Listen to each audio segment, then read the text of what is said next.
Saint میں مبینہ انتخابی دھاندلی کی گونج، جماعت اسلامی نے چیف الیکشن کمشنر سے استعفے کا مطالبہ کر دیا۔ سینیٹر مشتاق احمد نے کہا الیکشن کمیشن شفاف انتخابات کرانے میں ناکام رہا، چیف الیکشن کمشنر کے خلاف آرٹیکل 6 کے تحت کارروائی بھی کی جائے۔ علی ظفر بولے پری پول دھاندلی ناکام ہوئی تو پوسٹ پول دھاندلی کی گئی، ووٹ تبدیل کر کے ہارنے والے امیدواروں کو جتوایا گیا۔ کرتا ہوں کہ الیکشن کمیشن معافی مانگے، چیف الیکشن کمشنر مستعفی ہو، ان کے خلاف آرٹیکل 6 کی کارروائی کی جائے۔ قوم کا جو 50 ارب روپے اس الیکشن کے اوپر خرچ ہوا ہے وہ ان لوگوں سے واپس وصول کی جائے جن لوگوں نے اس الیکشن کو ریک کیا ہے، اور ایک با اختیار جوڈیشل کمیشن قائم کر دیا جائے جو چاروں صوبوں میں پورے پاکستان میں فارم 45 کے مطابق اور پوری انکوائری کریں، اداروں کی انکوائری کریں، الیکشن کمیشن کی انکوائری کریں، عوام کی شکایات سنیں، اور ایک با اختیار سپریم کورٹ کی سطح پہ جوڈیشل کمیشن کو قائم کیا جائے۔ 8 فروری کو پری پول ریگنگ جب ناکام ہوئی تو رات کے اندھیرے میں پوسٹ پول ریگنگ ہم نے دیکھنے میں آئی۔ عوام کا مینڈیٹ جو تھا چوری ہو گیا ہے سر، اور یہ ہے ظلم جمہوریت کے ساتھ۔ یہ کون سا نظام ہے؟ آپ حکومت میں ہوتے ہیں تو ہاتھ نہیں ملاتے، آپ اپوزیشن میں ہوتے ہیں تو ہاتھ نہیں ملاتے۔ کیا جمہوریت اس طرح چلتی ہے؟ یہ ایوان بھی ہے، میدان بھی ہیں، سارا کچھ ہے، لیکن کیا سیاست میدانوں میں ہونی ہے؟ آ جائیں ایوانوں کے اندر، احتجاج کریں، عدالتیں موجود ہیں، فورم موجود ہیں۔ اب الزام تراشی، گالی، پتھر زنی، یہ سیاست اب میرا خیال ہے ختم ہو جانی چاہیے۔ سپریم کورٹ میں ذوالفقار بھٹو کی پھانسی کے خلاف صدارتی ریفرنس پر سماعت فریقین کے دلائل جاری۔ چیف جسٹس نے ریمارکس دیے ہمارا اصل فوکس آئینی پہلو کی طرف ہے۔ جسٹس منصور علی شاہ نے کہا اس کیس میں اصل سوال یہ ہے کہ کیا عدالتی کارروائی میں پروسیس درست اپنایا گیا یا نہیں۔ چیف جسٹس کی سربراہی میں 9 رکنی لارجر بینچ اس کیس کی سماعت کر رہا ہے۔ Chairman Peoples Party Bilawal Bhutto Zardari بھی سپریم کورٹ میں ہی موجود ہیں۔ کمرہ عدالت میں وہ اس کیس کی سماعت بھی دیکھ رہے ہیں۔ سپریم کورٹ میں یہ اہم کیس کی سماعت ہو رہی ہے۔ ذوالفقار بھٹو کی پھانسی کے خلاف صدارتی ریفرنس پر سماعت ہے اور اس وقت فریقین کے دلائل بھی جاری ہیں۔ چیف جسٹس نے دوران سماعت کی ریمارکس دیے کہ ہمارا اصل فوکس آئینی پہلو کی طرف ہے۔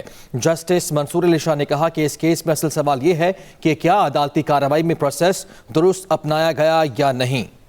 اس وقت اس کیس کی براہ راست کارروائی جاری ہے، آپ کو بھی لیے چلیں گے۔ Conjecture that way, that may come well be, but do we need to do so in this case? Not really, but I was responding to a hypothetical assumption. My lord, if your lordship looks at the High Court judgment, in the High Court judgment it was 5-0, which was later on upheld by the Supreme Court. It was 5-0 written by, I think let's stay clear of the High Court judgment, let's stay with the Supreme Court, because that will open another realm altogether. Your lordship will find, because we are looking at the judgment of the Supreme Court. Your lordship will find, it's up to your lordships, but your lordship will find that there are far more categoric statements by the sitting judges. عوام کو بجلی کا ایک اور جھٹکا دینے کی تیاری۔ بجلی 7 روپے 13 پیسے فی یونٹ تک مہنگی ہونے کا امکان ہے۔ CPPA نے بجلی مہنگی کرنے کی درخواست نیپرا میں جمع کرا دی۔ اضافہ جنوری کی فیول پرائس ایڈجسٹمنٹ کی مد میں کیا گیا۔ عوام کو بجلی کا ایک اور جھٹکا دینے کی تیاری۔ بجلی 7 روپے 13 پیسے فی یونٹ تک مہنگی ہونے کا امکان ہے۔ CPPA نے بجلی مہنگی کرنے کی درخواست نیپرا میں جمع کروا دی اور یہ اضافہ جنوری کی فیول پرائس ایڈجسٹمنٹ کی مد میں مانگا گیا ہے۔ عوام کو بجلی کا ایک اور جھٹکا دینے کی تیاری۔ بجلی 7 روپے 13 پیسے فی یونٹ تک مہنگی ہونے کا امکان ہے۔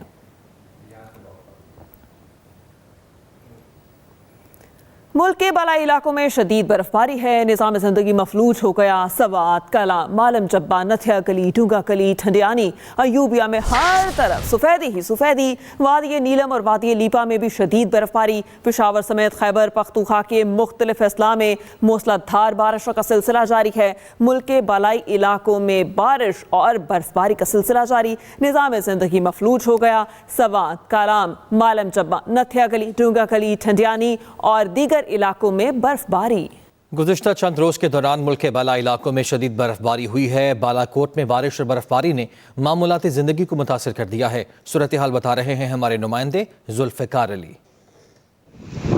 जी, मैं इस वक्त मौजूद हूँ बालाकोट में। यहाँ पर बारिश का सिलसिला आज तीसरे रोज़ भी जारी है, जिससे यहाँ पर सर्दी की शिदत में बेपनाह इजाफा हुआ है। अगर वादी कान की बात की जाए तो वादी कान में बर्फबारी का सिलसिला भी लगातार तीसरे रोज़ जारी है, जिससे वादी में सर्दी की शिदत में बेपनाह इजाफा हुआ है और कई मकामात का जो दर्जा हरारत है वो नुक्ता इंजमात से भी नीचे आ गया है। अगर शोगरां की बात की जाए तो इस वक्त तक शोगरां में तकरीबन 3 फुट से ज़्यादा बर्फबारी हो चुकी है।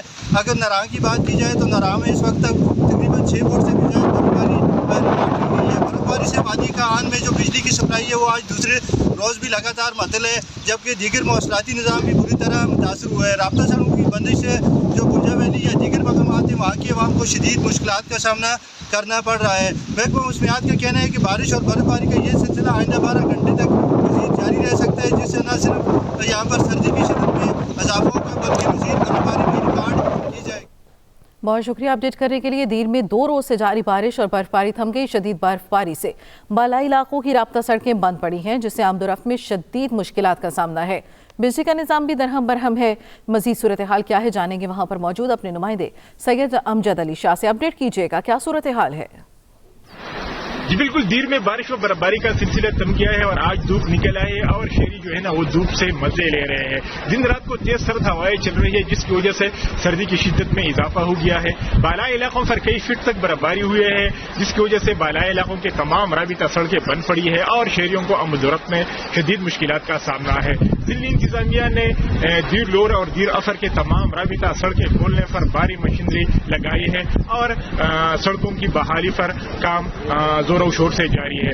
इधर अगर जिला दीर के सियासी मुकामात की बात की जाए तो दीर लोर और दीर अफर के सियासी मुकामात पर शहरियों का रश लगा हुआ है और सयाह खूब मौज मस्तियां करके मौसम इंजॉय कर रहे हैं और एक दूसरे पर बर्फ के गोले फेंक रहे हैं। इधर 2 रोज से जारी बारिश और बर्फबारी का सिलसिला थम जाने के बाद दीर के तमाम कारोबारी मराकिज खुल गए हैं और कारोबारी मराकिज में शहरियों का रश लगा हुआ है और जिंदगी का पहिया रवा दवा है। इधर महकमा मौसमियात के मुताबिक दीर में आज मौसम मुकम्मल तौर पर साफ रहेगा। जी ठीक है, बहुत शुक्रिया अपडेट करने के लिए। हुकूमत साजी का ऊंट किस करवट बैठेगा? नून लीग और पीपल्स पार्टी में आज मामला तय पाए जाने का इम्कान है। दोनों जमातों के रहनुमा फिर सर जोड़ के बैठेंगे।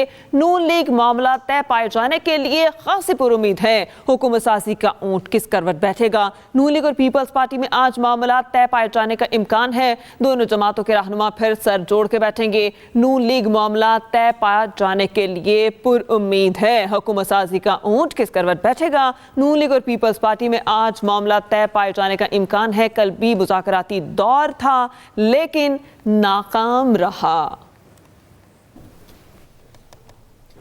पेशावर हाई कोर्ट में पीटीआई की जानिब से मखसूस नशिस्तों के लिए दायर दरखास्त पर समाअत।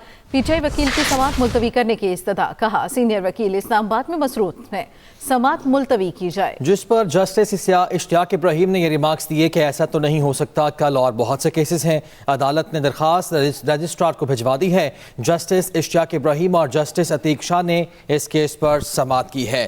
पेशावर हाई कोर्ट में तहरीक इंसाफ की जानिब से मखसूस नशिस्तों के लिए दायर दरखास्त पर समाअत हुई। पीटीआई के वकील की समाअत मुलतवी करने की इस्तदा, जिस पर उनकी जानिब से कहा गया कि सीनियर वकील इस्लामाबाद में मसरूफ हैं, समाअत मुलतवी की जाए। ढाका से रियासत आने वाली सऊदी एयर की कराची की परवास मेडिकल बुनियाद पर कराची में रोकी गई। ज़राए के मुताबिक भारतीय फ़ज़ाई हदूद में मुसाफिर की तबीयत ख़राब हुई। एयर ट्रैफिक कंट्रोलर ने इंसानी हमदर्दी की बुनियाद पर तैयारे को कराची लैंडिंग की इजाज़त दी। मेडिकल टीम ने तैयारे में सवार मुसाफिरों का मुआयना किया, तिब्बी इमदाद फराहम की। आपको बताएं, ढाका से रियासत जाने वाली सऊदी एयर की परवास की कराची में मेडिकल बुनियाद पर लैंडिंग। ज़राए के मुताबिक भारतीय फ़ज़ाई हदूद में मुसाफिर की तबीयत ख़राब हुई। एयर ट्रैफिक कंट्रोलर ने इंसानी हमदर्दी की बुनियाद पर तैयारे को कराची लैंडिंग की इजाज़त दी। मेडिकल टीम ने तैयारे में सवार मुसाफिर का मुआयना किया, तिब्बी इमदाद फराहम की। मुसाफिर की तबीयत बेहतर होने पर परवास कराची से रियासत के लिए रवाना कर दी। ढाका से रियासत आने वाली सऊदी एयर की परवास की कराची में मेडिकल बुनियाद पर लैंडिंग की गई। ज़राए के मुताबिक भारतीय फ़ज़ाई हदूद में मुसाफिर की तबीयत ख़राब हुई। एयर ट्रैफिक कंट्रोलर ने इंसानी हमदर्दी की बुनियाद पर तैयारे को कराची लैंडिंग की इजाज़त दी। मेडिकल टीम ने तैयारे में सवार मुसाफिर का मुआयना भी किया। लाहौर समेत पंजाब में नमूनिया के वार जारी हैं। मजीद 13 बच्चे जान की बाजी हार गए। लाहौर में गुज़िश्ता 24 घंटों के दौरान 2 बच्चों की अमवात रिपोर्ट हुई। पंजाब में गुज़िश्ता 24 घंटों के दौरान नमूनिया के 304 नए केसेस भी रिपोर्ट हुए। लाहौर में एक रोज़ के दौरान 114 नए केसेस सामने आए हैं। लाहौर समेत पंजाब में नमूनिया के वार जारी हैं। न्यूज़ स्टूडियो से अब तक के लिए इतना ही। बाखबर रहने के लिए विजिट कीजिए हमारी वेबसाइट express.pk। एक ब्रेक के बाद हाजिर होंगे हेडलाइंस के साथ। आप देखते रहें एक्सप्रेस न्यूज़।